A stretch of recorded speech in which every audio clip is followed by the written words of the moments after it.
الحمدللہ رب العالمین الصلاۃ والسلام علی اشرف الانبیاء علی سید الانبیاء علی امام الانبیاء والمرسلین اما بعد فاعوذ باللہ من الشیطان اللعین الرجیم بسم اللہ الرحمن الرحیم۔ تمام مومنین مومنات جہاں بھی ہیں دنیا میں اور آل نبی اولاد علی سے عقیدت اور مودت رکھنے والے، ان کو میری طرف سے بہت بہت پیار، آداب اور سلام۔ اور ویڈیو شروع کرنے سے پہلے آپ سے التماس کہ اس چینل کو، جنہوں نے ابھی تک اس یوٹیوب چینل کو ابھی تک سبسکرائب نہیں کیا، وہ اس کو سبسکرائب کر لیں، گھنٹی کے نشان کو دبائیں، شیئر کر لیں، لائک کریں، اور اس کو اپنے کومنٹس میں جہاں بھی آپ ہیں وہ اس کو کومنٹس دیں، اور اس کو آپ فیس بک پر، دوسرے ٹویٹر پر، جہاں بھی ہیں واٹس ایپ پر اس کو شیئر کر دیں۔ آپ کی بہت بہت مہربانی، نوازش۔ تو اس ویڈیو میں ہم ذکر کریں گے جناب امام عالی مقام امام حسین علیہ السلام اور ان کے ساتھی شہداء جو ہیں، ان کا مقام کائنات میں، دنیا میں، آخرت میں، وہ ان کا مقام کیا ہے۔ تو اللہ تعالیٰ کا فرمان ہے کہ اللہ نے مومنین سے ان کی جانیں اور مال حقیقی اور پکے معاہدہ کے تحت اللہ نے سودا کر لیا ہے کہ اگر انہوں نے راہ خدا میں جان دی، دشمن کو قتل کیا یا خود شہید ہو گئے تو انہیں جنت ملے گی۔ یہ اللہ کا وعدہ حق ہے۔ تو یہ اللہ تعالیٰ کا وعدہ ہے شہداء کے ساتھ۔ تو یہ امام علی مقام کے شہداء ہیں جو جن کی دنیا و آخرت میں بہت عظیم منزلت ہے۔ تو چونکہ انسان کے لیے، انسان کا قیمتی سرمایہ انسان کی اپنی جان ہوتا ہے، کیونکہ انسان اپنی جان کے تحفظ میں سب کچھ خرچ کر دیتا ہے، اس لیے جس چیز پر جان قربان کی جائے وہ جان سے بھی زیادہ قیمتی ہوتی ہے، اور جس پر جان دی جاتی ہے وہ دین ہے، اور دین اللہ کا ہے۔ بنا بری دین پر جان قربان کرنے والا اپنی جان اللہ کے سپرد کرتا ہے۔ لہٰذا عقل کا تقاضا ہے کہ تمام اعمال کی نسبت جہاد کو افضل العبادات ہونا چاہیے، اور اللہ نے بھی یہی فرمایا کہ جہاد افضل العبادات ہے۔ نبی کریم صلی اللہ علیہ وآلہ وسلم کا ارشاد ہے کہ نیکیوں کی درجہ بندی میں ہونے کی دوسری نیکی سے افضل ہوتی ہے، لیکن جب معاملہ جہاد پر پہنچتا ہے تو پھر جہاد سے افضل نیکی کوئی بھی نہیں ہوتی۔ نگاہ قدرت میں خون شہید سے زیادہ کوئی چیز افضل اور اشرف نہیں ہے۔ اللہ کی طرف سے شہید کو 7 خصوصی انعام سے نوازا جاتا ہے۔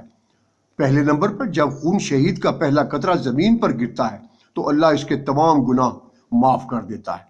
دوسرا، گناہوں کی معافی کے بعد جب شہید زمین پر گرتا ہے تو جنت میں ہونے والی اس کی حوریں شہید کا سر اپنی گود میں لے کر رکھ لیتی ہیں، اس کے چہرہ سے غبار جنگ صاف کر کے اسے خوش آمدید کہتی ہیں۔ تیسرے، شہید کو جنت کا لباس پہننے کی خاطر دیا جاتا ہے۔ چوتھے نمبر پر جنت کے غلمان دوڑ کر آتے ہیں اور جنت کی خوشبو لے کر حاضر ہوتے ہیں۔ ہر غلمان کی خواہش ہوتی ہے کہ خوشبو جنت سب سے پہلے خدمت شہید میں پیش کرے۔ پانچواں، میدان جنگ ہی میں سے جنت میں اسے اس کا مکان دکھایا جاتا ہے۔ چھٹے نمبر پر شہید سے کہہ دیا جاتا ہے کہ جنت میں جس جگہ کو تو پسند کرے وہی تیرا مسکن ہوگا۔ ساتویں نمبر پر شہید اس رحمت خدا کا مشاہدہ کرتا ہے جو انبیاء اور اولیاء کے لیے مخصوص ہوتی ہے۔ شہید کی جنت میں بھی یہ خواہش ہوتی ہے کہ اگر اسے ایک مرتبہ دنیا میں جانے کا موقع مل جائے تو وہ جا کر پھر راہ خدا میں جان دے کر شہید ہو جائے، اور جنت میں شہداء کو ایک سبز قبا کے سایہ میں رہنے کی جگہ ملے گی جہاں صبح و شام انہیں رزق ملے گا۔ اسی لیے ارشاد رب العزت ہے، جو لوگ راہ خدا میں شہید ہوئے انہیں مردہ مت کہو، اللہ کی بارگاہ میں زندہ ہے اور انہیں رزق مل رہا ہے۔ کون نہیں جانتا کہ مقام شہادت میں جو مرتبہ شہدائے کربلا کو حاصل ہے اور کسی کو نہیں مل سکا۔ جناب علی علیہ السلام مولا کائنات نے فرمایا تھا، قیامت کے دن افضل شہداء میرے حسین بیٹے کے ساتھی ہوں گے۔ ان سارے امام حسین کو جن خصوصی انعامات سے نوازا گیا ہے، اگرچہ وہ بے شمار ہیں، ہم بطور نمونہ ایک پیش کر دیتے ہیں۔ امام حسین نے شب عاشور اپنے انصار سے فرمایا، مجھے میرے نانا نے ایک دن بتایا تھا، بیٹے ایک وقت آئے گا جب حالات تجھے زمین کربلا میں جانے پر مجبور کریں گے۔ یہ وہ زمین ہے جس کی زیارت تمام انبیاء اور اولیاء کر چکے ہیں۔ قدیم زمانہ میں اس کا نام امورا تھا۔ تو بھی وہاں شہید ہوگا اور تیرے انصار بھی شرف شہادت سے مشرف ہوگے۔ دنیا میں اللہ نے اس انعام سے نوازے گا کہ اگرچہ گرمی کی شدت اور حدت میں کئی گنا اضافہ ہوگا، لیکن جس طرح اللہ نے حضرت ابراہیم پر آگ کو برد اور سلامتی بنایا، اسی طرح اللہ تیرے انصار کی خاطر اس گرمی کی حدت کو برد اور سلامتی بنا دے گا۔ امام صادق علیہ السلام نے فرمایا ہے کہ اللہ نے انصار حسین کو دنیا میں ان کے مقامات جنت دکھا دیے تھے۔ اس کی تائید جناب حضرت حجت کی زیارت سے بھی ہوتی ہے کہ میں گواہی دیتا ہوں کہ تمہارے سامنے سے پردے ہٹ گئے تھے اور تمام نعمات اللہ کی تمہارے لیے چن دی گئی تھی۔ اللہ میں تم پر عنایت کی بارش کی۔ اللہ نے تم بھی ہر کی نصرت میں پیچھے نہ ہٹے، تم ہم سے پہلے جنت میں پہنچے اور ہم کے نقش قدم پر قیامت میں دن پہنچنے والے ہیں۔ اللہ کی رحمتیں اور برکتیں تم پر نازل ہوں۔ شاید یہی وجہ ہے کہ انصار امام مظلوم شہادت کے معاملہ میں ایک دوسرے سے سبقت لے جانے کی کوشش کرتے رہے تھے۔ ام ایمن کی نقل کردہ حدیث میں ایک ہے کہ حضور نے فرمایا، میدان کربلا والے وہ خوش نصیب ہوں گے جب یہ لوگ اپنی اپنی مقتل کی طرف بڑھیں گے تو ذات حدیث کی طرف سے ملک الموت کو حکم ملے گا کہ ان میں سے کسی کی روح بھی کو قبض نہیں کرے گا، ان کی ارواح میں اپنے ید قدرت سے قبض کروں گا۔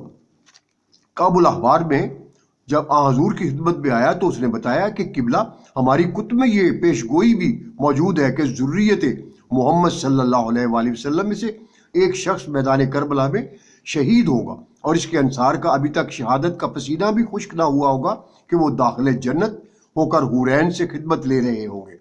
اتنے میں امام حسن قریب سے گزرے تو کعب الاحبار نے حضرت سے پوچھا، کیا آپ کا وہ شہید بیٹا یہی ہے؟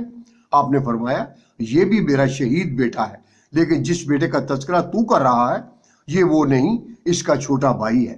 چند لمحات کے بعد امام حسین علیہ السلام آئے۔ کعب الاحبار نے پوچھا، کیا یہی وہ شہید ہے جس کے انصار کے اتنے فضائل ہیں؟ آپ نے فرمایا، ہاں یہ وہی ہے۔ کعب الاحبار نے کہا، ہماری کتب میں ہے کہ روئے عرض پر ہونے والے فتنوں میں سے عظیم ترین فتنہ، سنگین ترین مصیبت اور تا قیامت نہ بھولنے والی مصیبت حسین ہے۔ یہی وہ فتنہ ہے جسے قرآن میں اللہ نے بر و بحر کے عظیم فتنہ کے طور پر ظہور سے تعبیر کیا ہے۔ اس کی ابتدا شہادت حابیل سے ہوئی اور اس کی انتہا شہادت حسین علیہ السلام پر ہوگی۔ آسمان میں امام حسین علیہ السلام کو حسین مذبوح، زمین میں ابو عبداللہ مقتول اور سمندروں میں زہرا کے مظلوم پھول کے نام سے یاد کیا جاتا ہے۔ اس کی یوم شہادت دن میں سورج گرہن اور رات کو چہت چاند گرہن ہوگا۔ 3 دن تک دنیا گمبھیر تاریکی میں ڈوبی رہے گی۔ آسمان سے خون اور سرخ مٹی کی بارش ہوگی، پہاڑ پھٹ جائیں گے، زمین پر زلزلے ہوں گے، سمندروں میں موجیں ایک دوسرے سے ٹکرا کر رہتی جائیں گی۔ اگر ذریت حسین علیہ السلام اور شیعان حسین نے نہ بچے ہوتے تو اللہ کی طرف سے تمام کرۂ ارض پر عذاب نازل ہو جاتا۔ بہار میں امام صادق سے مروی ہے کہ آپ نے ریان ابن شبیب سے فرمایا کہ اے ریان، سب سے پہلے قاتلین حسین پر حضرت ابراہیم نے لعنت کی، پھر اپنی اولاد کو نہ صرف قاتلین حسین پر لعنت کرنے کا حکم دیا بلکہ ان سے عہد لیا، پھر حضرت موسیٰ نے قاتلین حسین پر لعنت کی اور اپنی امت کو قاتلین حسین پر لعنت کا حکم دیا۔ ان کے بعد حضرت داؤد علیہ السلام نے قاتلین حسین پر لعنت کی اور بنی اسرائیل کو قاتلین حسین پر لعنت کا حکم دیا۔ ان کے بعد حضرت عیسیٰ نے قاتلین حسین پر لعنت کی اور بنی اسرائیل کو قاتلین حسین پر لعنت کرنے کا حکم دیا اور فرمایا، اگر تمہیں شہادت حسین علیہ السلام کا وقت مل جائے تو اس کی نصرت سے پیچھے نہ ہٹنا۔ اس کی نصرت میں شہادت ایسے ہوگی جیسے انبیاء کے ساتھ شہادت کا درجہ ہوتا ہے۔ میں اپنی نگاہ نبوت سے خطہ کربلا دیکھ رہا ہوں، کوئی نبی ایسا نہیں ہے جس نے سرزمین کربلا کی زیارت نہ کی ہو اور وہاں کھڑے ہو کر یہ نہ کہا ہو، اور اللہ کا مبارک ترین خطہ ہے، تیرے دامن میں زہرا کا چاند دفن ہوگا۔ ایک روایت میں ہے کہ تمام اہل ارض و سماء، تمام جن، تمام انسان، تمام درندے اور تمام پرندے قاتلین حسین پر لعنت کرتے ہیں۔ پرندوں میں سب سے زیادہ لعنت کبوتر کرتا ہے۔ امام باقر نے فرمایا ہے کہ کبوتر اپنے گھروں میں پالا کرو، یہ قاتلین حسین پر لعنت کرتے ہیں۔ جس طرح جناب یحییٰ کا قاتل ولد الزنا تھا، اسی طرح قاتل حسین بھی ولد الزنا تھا۔ بہار میں امام رضا سے مروی ہے کہ قاتل حسین جہنم میں تمام روح عرض کے معذبین کے نصف عذاب میں مبتلا ہوگا۔ اس کے دونوں ہاتھ اور پاؤں باندھ کر اسے اوندے منہ جہنم کے تابوت میں پھینکا جائے گا۔ اس کی بدبو سے تمام اہل جہنم چیخ اٹھیں گے۔ جب بھی قاتلین حسین کا ایک چمڑا جل جائے گا، انہیں دوسرا چمڑا اوڑھ دیا جائے گا۔ بہار کے مطابق جب ابن زیاد نے لشکر یزید کو جمع کیا، ان کی تعداد 70,000 تھی، ان سے کہا زہرا زادے کو اپنے ہاتھ سے قتل کرنے کا ذمہ کون لیتا ہے؟ کسی نے جواب نہ دیا، سب خاموش رہ گئے۔ جب ابن زیاد نے تمام کو خاموش دیکھا تو ابن سعد سے کہا میں چاہتا ہوں کہ تو اپنے ہاتھ سے فرزند رسول کو قتل کرے۔ ابن سعد نے کہا آپ مجھے اس سے معاف رکھیں۔ ابن زیاد نے کہا کوئی بات نہیں، میں مجبور نہیں کرتا، تو حکومت رہی تو معاہدہ مجھے واپس کر دے۔ عمر سعد نے کہا مجھے ایک رات کی مہلت دے دے۔ ابن زیاد نے کہا تجھے مہلت دی جاتی ہے۔ عمر نے اپنے تمام قبیلہ اور اقربا کو جمع کر کے ان سے مشورہ لیا۔ انہی میں عمر کا ایک عزیز کامل نامی شخص تھا۔ کامل نے کہا اے ابن سعد، یہ میں کیا دیکھ رہا ہوں کہ تو قتل ابن فاطمہ کے سلسلہ میں ہم سے مشورہ کر رہا ہے؟ کیا تجھے دین کا خیال نہیں یا تیری عقل گھاس چر گئی ہے؟ تو ذرا سوچ تو لے کہ کس سے جنگ کر رہا ہے۔ انا للہ و انا الیہ راجعون۔ جہاں تک میرا تعلق ہے تجھے بتا دوں، اگر مجھے اس پوری دنیا کی حکومت دی جائے اور کہا جائے کہ اس کے عوض امت محمد کے کسی ایک گناہ کو قتل کر دے، تو میں قرۂ ارض کی حکومت ٹھکرا دوں کہ امت محمد میں سے کسی ایک بے گناہ کو قتل نہیں کروں گا، اور تو فرزند رسول کو قتل کرنے کا مشورہ دے رہا ہے۔ کل قیامت کو رسول کے سامنے پیش ہونا ہے، کل قیامت کو رسول کے سامنے پیش ہونا ہے، آخر کیا جواب دے گا؟ ایک بات تجھے بتا دوں، میں اللہ کو گواہ کر کے کہتا ہوں، اگر تو نے حسین علیہ السلام سے جنگ کی یا اسے شہید کیا یا اس کے خلاف اعانت کی تو اس دنیا میں زیادہ دن زندہ نہیں رہ سکے گا۔ عمر سعد نے کہا کیا تو مجھے موت سے ڈراتا ہے؟ تجھے نہیں معلوم کہ میں حسین سے جنگ کرنے میں اور جنگ کے بعد 70,000 کا سالار رہوں گا؟ کون ہے جو مجھ پر ہاتھ اٹھائے گا؟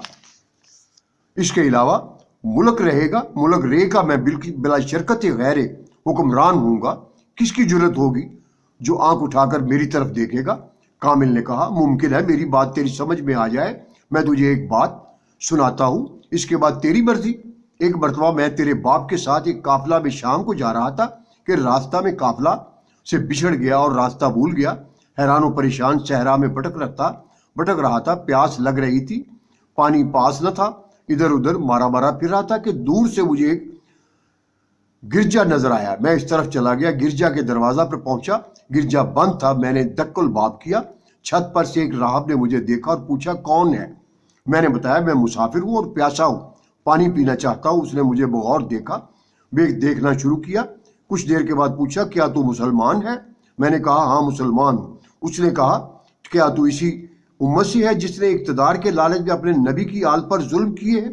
میں نے کہا میں کبھی کسی ظلم میں شریک نہیں ہوا اور میں امت مرحومہ سے ہوں۔ اس نے کہا کیا تو اسی امت سے ہے جو اپنے نبی کے فرزند کو پیاسا شہید کرے گی؟